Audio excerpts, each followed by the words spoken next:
J'ai fait construire une villa à Bali et voici combien elle m'a rapporté pendant la première année d'exploitation. En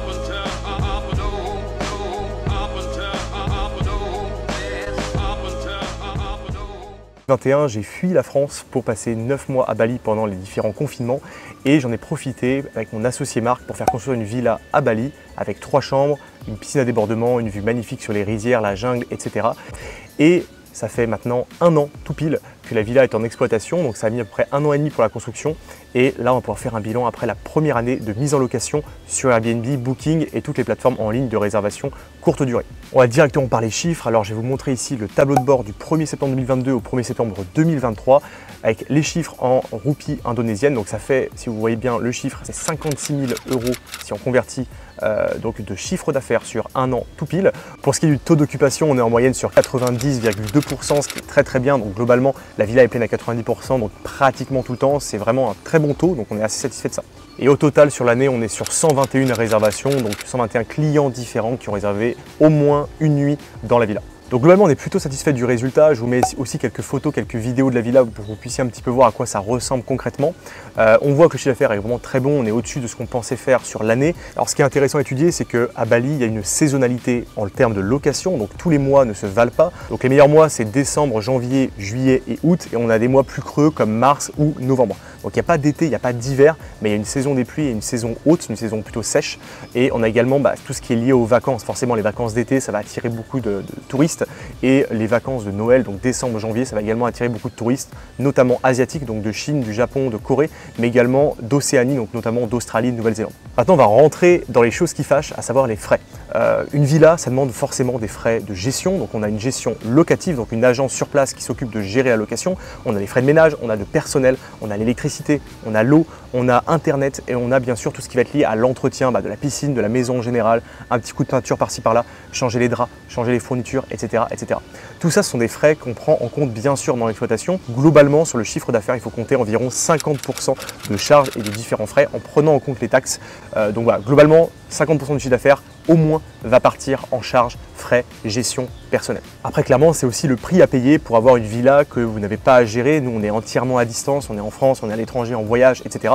On n'en entend jamais parler, c'est-à-dire que tout est géré par une agence sur place, aussi bien les entrées, les sorties, les problèmes qu'il peut y avoir, et on sait qu'il y en a en termes de location courte durée. Donc c'est aussi le prix à payer pour être tranquille et avoir un bien qui est globalement relativement passif. Personnellement, c'est pour ces raisons-là que je n'ai jamais fait de courte durée en France et que je me suis focalisé sur la stratégie des immeubles de rapport jusqu'à atteindre 35 lots. Donc résultat, très peu de frais de gestion et au final peu de temps accordé à ces biens-là puisqu'ils sont gérés par une agence majoritairement et ils sont loués en longue durée, donc ça demande beaucoup moins de temps. Vous trouverez d'ailleurs d'autres vidéos et de visites de mes immeubles directement sur la chaîne YouTube. Vous pourrez retrouver toutes les visites, les biens, les chiffres, etc.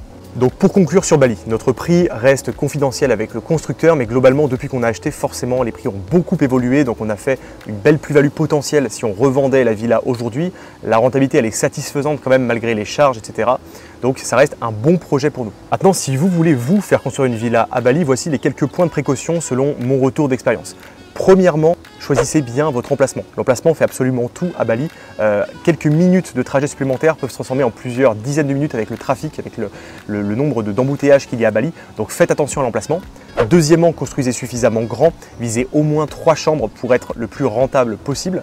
Troisièmement, faites attention au chiffre d'affaires et aux charges. Comme je vous l'ai dit, les charges peuvent s'élever à plus de 50% du chiffre d'affaires, donc ça monte très vite. Et quatrièmement, sachez que dans 99% des cas, vous ne pourrez pas financer avec la banque. Donc il faudra payer cash votre villa à Bali. Au final, avec l'évolution des prix de construction, aujourd'hui la rentabilité moyenne va être autour de 10%. Si vous allez sur un projet inférieur à 10%, à mon sens, c'est beaucoup plus intéressant d'aller sur des projets locatifs en France, sur de l'immeuble de rapport, où vous toucherez des rendements plus élevés, avec un risque plus faible et avec en plus le financement de la banque. Si vous voulez des exemples de projets similaires, vous verrez des vidéos études de cas sur cette chaîne YouTube avec nos élèves ou avec mes propres projets et même des projets également d'achat-revente. Tout ça est sur la chaîne YouTube et vous découvrirez justement des projets rentables en France avec l'effet de levier de la banque sans avoir besoin du coup d'acheter à l'étranger et de prendre ces risques-là qui, à mon sens, valent le coup si vous allez chercher des rendements beaucoup plus élevés que 10%. Voilà pour cette vidéo. Je vous laisse aller voir les autres vidéos de la chaîne. On vous met une vidéo en recommandation juste ici et on se retrouve dans une prochaine vidéo. Bonjour à tous, bienvenue à la villa Irena à Bali. Je m'appelle Benjamin, j'ai 31 ans. Je travaille en collaboration avec Baptiste et Marc chez Stratégie Immobilier. Bon, comme vous le savez tous, c'est une villa que Marc et Baptiste ont fait construire ici à Ubud. j'ai profité de la fin de mon séjour à Bali pour vous la faire visiter. Allez, c'est parti.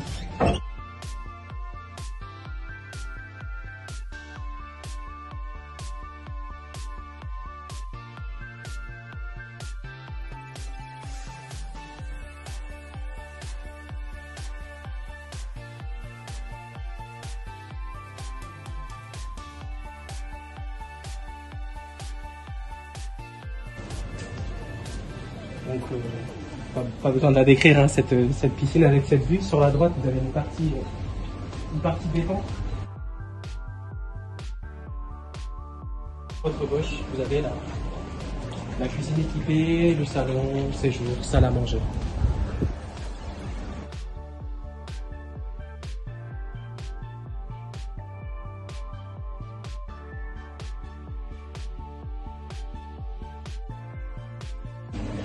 Avec cette vue sur la jungle. Donc voilà, j'espère que ce petit tour du propriétaire vous aura plu.